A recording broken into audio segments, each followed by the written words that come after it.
I'm Chef Tucker, and life is leveling up.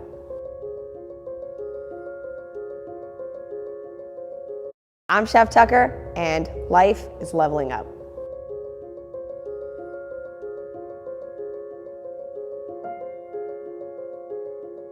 My journey starts off when I was just a little kid. Food was always the center point of any family holiday, family gatherings. I'm from a big Italian family, so food was really important. Anytime I was hungry, my nonna would make me anything I wanted. Pizza, pasta, just any Italian delicacy. She'd whip it up and it was amazing. It's probably some of the best food I've ever eaten in my life. That's really where I first learned that food is love. And I know I say that on the show, but I truly believe that food is love. You know, I enjoy making food for people. I enjoy putting that smile on their face. That's how I learned about food.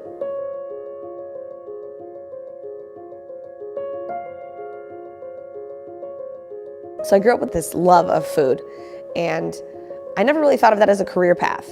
I didn't really know that that was a career option. And so I grew up thinking I wanted to be a nurse. And I ended up going off to university. And I was majoring in health sciences and Spanish, so I was a double major at Chico State. And eventually I graduated. So I was full blown in that world, right? I was working at hospitals, I was in pediatric rehab, I worked in dementia facilities, and I was off to get my master's at the University of San Francisco. While I was studying for this very intensive, journey that I was about to put myself into, I realized that I wanted to be a chef.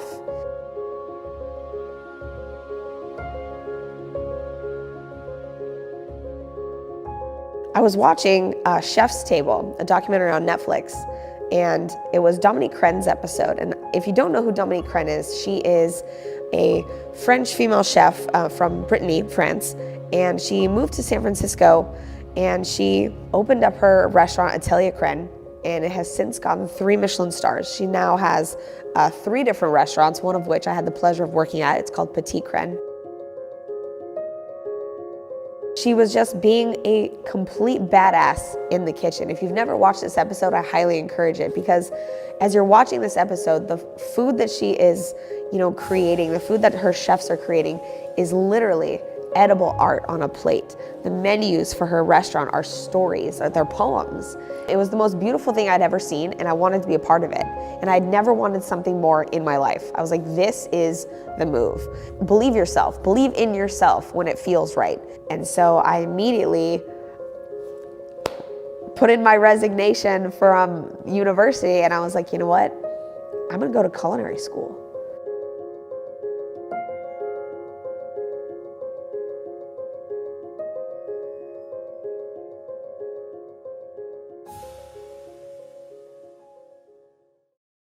I went to Le Cordon Bleu out in Sacramento, and I just really hoped that I could make this a viable career choice. And I had a lot of people who told me that this was a stupid idea. A lot of people told me this was a stupid idea. Why would you give up a lucrative career in nursing? Then I learned a lot of women don't make it into these Michelin-starred kitchens, and you know me. There's no way, right? There's no way I was gonna not work hard enough to become one of these chefs that works in one of these amazing restaurants, right? If I have my eye on something, it's basically mine. In my head, I've already considered it mine. Fast forward a year later, I graduate from culinary school. I'm at the top of my class. First thing I went and did was get a job at a pretty well-known Italian restaurant in the Bay Area, and was really stoked with that position. It was when I was working at that restaurant that I realized I wanted more. I need to level up. I left that restaurant chain and I ended up going to work for a different restaurant in the city with some chefs that had worked in really intense Michelin restaurants. Chefs from Bayneuf, chefs from Alinea, these 3 Michelin star restaurants from around the country, people with loads of experience. My goal was to just be a sponge, right? To just soak up everything, soak up all the knowledge, the information, the food, just be a living little sponge. It was intense. Chefs who've worked in Michelin-starred kitchens are not playing. The nature of kitchens is not a nurturing place. It's not a place where your goals are heard, acknowledged, or honestly even cared about to some degree. And so you really have to take it upon yourself to know what your goals are and then be brave enough to go after them. From there, I was like, you know what? This has been great. I've learned a lot. but this is not the end goal. I have bigger things to do. I left that restaurant and I moved to San Francisco knowing that this is a hub of beautiful Michelin star restaurants. Maybe I could get my foot in the door here. I'm from the Bay Area, right? I'm a Bay girl over here. So hoping that my hometown, my home city would bring me some luck. So I then found my way over to Acquerello. Acquerello was hiring a butcher at the time. So Acquerello is a 2 Michelin star Italian restaurant here in San Francisco, led and run by Chef Suzette Gresham. So she's the chef owner. And so I show up looking for a job, show up in my little white coat and my little resume all printed out. I'm here for the butchery position. She's like, well, what experience do you have? And I was like, well, about that. I had done no butchery experience at all. And so I was like, chef, I have no butchery experience, but I'm a really fast learner. I really want to do this. I think it's a really cool skill to have. A lot of chefs don't have that skill. I want to learn from the best, and you're a female chef. I want to be a badass female chef. Can I have a job here? Can I learn from you? All I want to do is learn. Lucky for me, Chef Suzette is the type of chef who is very focused on teaching and making sure her cooks learn and grow, and she really truly cares about your goals and where you want to end up and what's the next step and how she can help in that process. So I was extremely lucky to have just randomly found myself here. At the time, Acquerello, it was our 30th year anniversary of being a restaurant, and a restaurant being around that long is incredibly rare. She's held down 2 Michelin stars for years. The Michelin Guide came out. They did a little video of, about Suzette Gresham and about her restaurant, and so I was actually featured in this video. But if you look around this video, I'm the only other female in this kitchen besides Suzette. When I say that this is a male-dominated industry, when I say that it's a boys' club, it's not hyperbole. I'm not just playing. It's you have to prove every single day that you deserve to be there. You have to fight harder. You have to prove yourself more, and it takes a lot to get a seat at that table. Eventually, I rose up the ranks there, and I got to be the morning sous chef at Acquerello. So I was doing all of the butchery, so the most expensive cuts of meat in the entire world. I get to build all the sauces and the stocks, make sure that everybody's mise en place is still tight. It was a pleasure to have worked there for as long as I did. My name is Suzette Gresham. I'm the chef and co-owner of Acquerello restaurant here in San Francisco and New Baby Sorella, just around the corner, for about 1.5 years now. This restaurant is in its 34th, almost 35th, somewhere in there. My math's not too good. We opened in 1989. We are a 2-star Michelin restaurant serving what we hope to find in the future as Italian fine dining. And I'm excited to have an opportunity to speak about Chef Lisa Tucker Riccio because like a mom, I knew her when she was a baby. And as an employer, many times you find people that you think are diamonds in the rough. And I immediately knew when I met Lisa, I'm referred to her as her baby name, sorry, that she was somebody who was driven. She had goals, she had aspirations. And that aligns with something that I truly believe in. The fact that she understood food was love, huge thing to me, because I've always said that. It sounds trite when you say it in commercial kitchen, but it's really important when it's on a plate. Food is love. And you know it when you feel it, you know it when you see it. And even dishes you don't particularly care for, you can tell when there's been love applied, right? So these were key elements for me in discerning if Lisa would be a good fit, right? Tenacity counts for a lot. Tenacity with a level of stubbornness can be dangerous, because then you can't penetrate. But she seems to always temper. She seems to always come back down and gravitate towards what's rational, what fits the moment, what fits the need. And so I think she was able to develop this skill for herself in this environment because, a competition is just that. You don't know who the other competitors are. You don't know how good or bad they are. You only know what you think you can do. And then you're tested to do more than you ever thought you could do. And to try things you may never have even done or made before, and trust yourself. Trust is huge. Reliability is a key element of a chef. Everything I've seen her experience has been brought to her in some form or another, but that to see her use them all has been so rewarding, because I think that's for me is the kickback. That's the thank you. That's the kick into my industry that I love and been a part of for so long, and that I wish for her to carry forth and to share with others.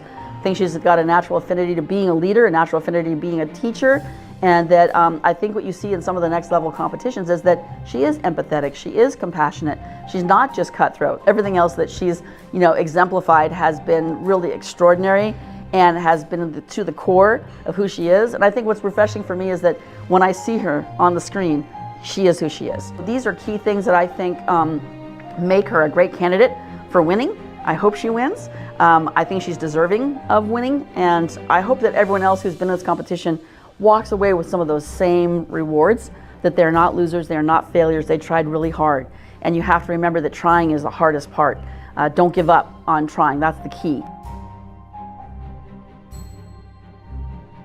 I always wanted to try to focus on is to work for female chefs, because they've been in the same positions that I have, which is to say that they have fought extra hard for their seat, and they know what it feels like to put up such a fight to get to where they are in this position of authority in such a male-dominated field. So I have the utmost respect for all women chefs. It is not an easy job, and you have to be an absolute badass to make it. And I think we all know what happens in 2020. The world shuts down, restaurants close, and so I found myself without a job. I don't know what to do at this point. The restaurants are closed. There's very little jobs in the industry that I'm finding that are interesting or even available. I had a real turning point at that pandemic. I fully started reapplying into healthcare. I decided that I would go to X-ray tech school and become an X-ray tech, but it didn't totally feel right. It felt like plan B. It felt like I didn't succeed. But I was still like searching the job boards for any chef jobs that might be available. And one day I stumble upon Truffle Shuffle. I was like, what the hell is Truffle Shuffle? So I show up at this job interview, and lo and behold, I got two goofballs sitting in front of me, Chef Jason and Chef Tyler.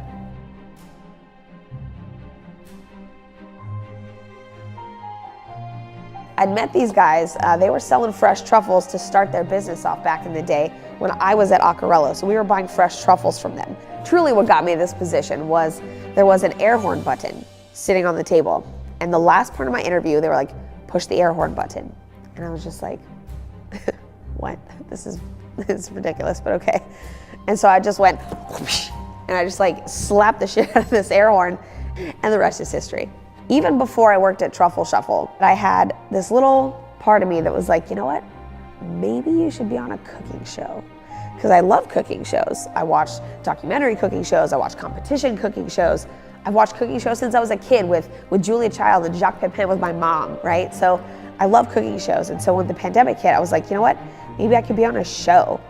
And so I started applying. I was reached out by a couple different shows, and again, gut feeling. Just it wasn't the right move. But I continued working at Truffle Shuffle, and I had a really good time. It was really fun. It's a really fun company to work at.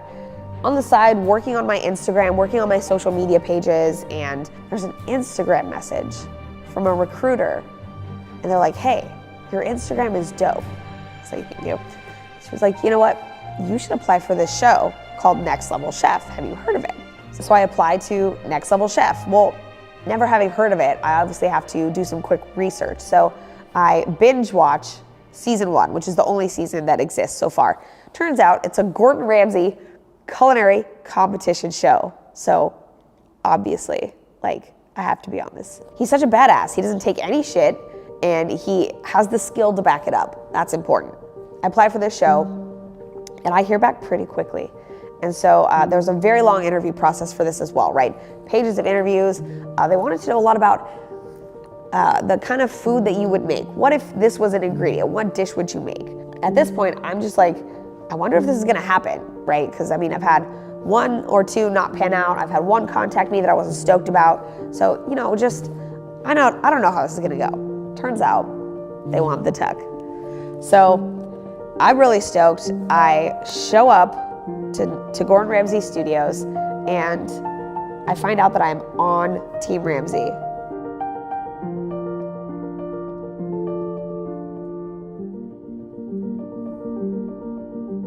So last season, everybody cooked a dish, and then the mentors picked from there. This year, they did their own research ahead of time and picked their team. So Gordon Ramsay shows up and he's like, I picked you to be on my team. And I was like, no way. Blessing to be chosen from all these contestants. Thousands upon thousands of people applied. 24 got tickets, 18 got chosen, and I was one of the 18. It was just an absolute pleasure, and you know, I have nobody to thank but other people. So not even really myself, right? I have to start by thanking my parents for believing in me. I have to thank Dominique Crenn. You know, I worked for her very briefly, but she's the reason I got into this in the first place. She's the first person that really inspired me to become the best at this. That first of all, that I could do it in the first place. And second of all, that yeah, you're a woman and this is a bunch of dudes out here, but you could be better. And then I have to thank Suzette, of course, for taking a chance on me when I don't know that she should have, right? A guy with no experience coming in to butcher stuff at a 2 Michelin star restaurant. She saw something in me, she believed in me, and then she saw that I had the hard work, determination, and work ethic to make it happen. Definitely have to thank the wonderful women chefs who have elevated me and helped me keep leveling up to get to where I am today, which is on season 2 of Next Level Chef with Gordon Ramsay. I don't know how I'm gonna stack up against these people. They all have wildly different experiences than I. We're all different ages. We all come from different backgrounds. I don't know how I'm gonna stack up against these chefs, but I believe in my soul that I could do this. You know, that's a little bit about how I got to Next Level Chef. There were moments where I wanted to give up. There were times when doors were slammed in my face. There were times that I was barbecued so hard that I was in tears. I've walked out of restaurants before, but you know, some of the key things that I think have led me to this were my determination and resilience. I don't take no for an answer. You know, I'm a stubborn human being down to the core of my soul. And so I don't take no for an answer. And so if I have a goal, if I want something, you bet I'm gonna go get it.